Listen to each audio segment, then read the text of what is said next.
So, how does a convicted felon clean up their reputation?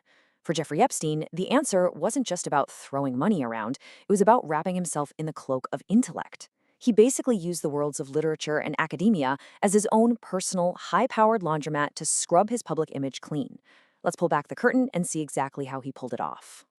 Be honest. It's that part most of us just skip, right? We want to get straight to chapter one. But sometimes the most revealing parts of a story aren't in the story itself. They're hidden in plain sight, right there in the thank yous.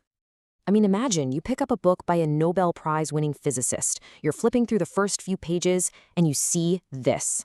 Jeffrey Epstein. His name printed right there in a serious work of science, being praised as a supporter and a deep thinker. And this wasn't a one-off thing. No, this was a breadcrumb, a clue to a much, much bigger strategy. And that is the absolute key here. None of this was an accident. The book mentions the fancy dinner parties, the donations to universities. They were all chess moves in a long, calculated campaign to repaint a predator as a philanthropist. So, how did he even get into these exclusive circles? How did he get his foot in the door? Well, it all came down to one man, a literary gatekeeper who basically held the keys to the entire kingdom. This guy, John Brockman, he wasn't just an agent, he was the agent, a true cultural force. For Epstein, getting close to Brockman wasn't just about networking. It was the single most important step to buying the kind of intellectual street cred he so desperately wanted. You see, Brockman was the king of what's called the third culture. Now, what does that mean? It's basically a fancy term for those brilliant scientists and thinkers who also write huge bestsellers for regular people like us. For Epstein, this group was a gold mine. It was a curated list of the most respected minds on the planet, and he saw it as a shopping list for his own reputation. And here's how he bought his way in. He poured money into Brockman's foundation. He wasn't just writing a check. He was purchasing a VIP ticket to the most exclusive intellectual show on Earth, these billionaires' dinners, where Nobel laureates and tech geniuses all came together. And you know what? It worked. I mean, just look at this list of names he managed to get in his orbit. The famous linguist Noam Chomsky met with him after his 2008 conviction. Michael Wolff, the author, spent over 100 hours with him for a biography. He was surrounding himself with scientific and literary royalty, and it created this powerful illusion that he was one of them. But this wasn't just about random hobnobbing. He had a system, a repeatable, finely tuned formula for manufacturing prestige out of thin air. You can really boil his whole method down into 3 simple steps. First, fund the gatekeeper, in this case, Brockman. Second, use that access to host the elite at your own house, turning your living room into a stage. And third, the final move, get it in writing. Solidify those connections in the permanent record, in the pages of books, and in the donor rolls of universities. And the point of all of this? It's one word: normalization. He wanted people to see a picture of him with a famous author or see his name in a book and think scholar, not criminal. He was trying to overwrite his own dark story with a new one. But here's the kicker. For all the geniuses he had in his living room, the whole thing was a sham. People who were actually there said that Epstein himself rarely had anything smart to say.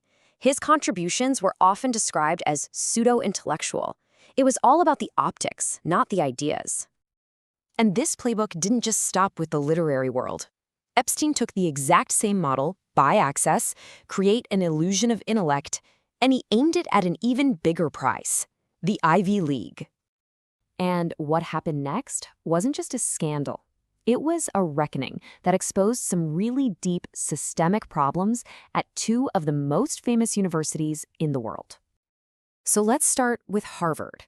Over about 10 years, the university accepted more than $9 million from Jeffrey Epstein. Just let that number sink in. That's an amount of money that buys you way more than a thank you note. Now, this is where the story just gets insane. Even after Epstein was a convicted sex offender, and even after Harvard officially banned any more donations from him, a professor at a research center there just gave him an office. The university had a rule on the books to prevent exactly this, but Epstein's influence and money meant the rule just didn't apply to him. But as stunning as the failure at Harvard was, the situation over at MIT was in some ways even worse. Because this wasn't just a case of looking the other way. This was an active, deliberate effort at the famous MIT Media Lab to hide the fact that Epstein was a donor at all. And it trickled all the way down to individual professors. One of them took a $60,000 personal gift from Epstein for his research and just didn't report it. Why? Because he knew Epstein was on the university's official disqualified list. So when you put the two schools side by side, you see these two different flavors of total institutional failure. At Harvard, it was more about turning a blind eye, letting a star professor break the rules. But at MIT, it was an active cover-up, a deliberate deception that went right to the top and eventually forced the lab's director to resign.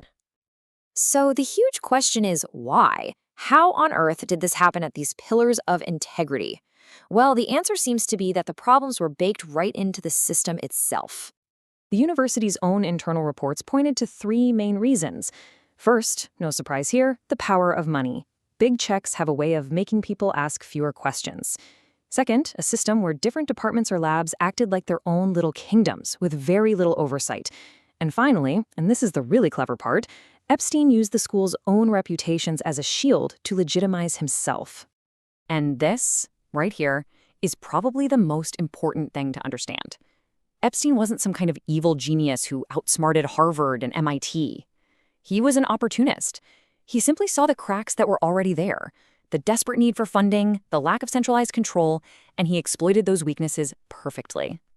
So in the end, these incredibly powerful institutions traded away a piece of their credibility for his cash. They let a predator borrow their good name.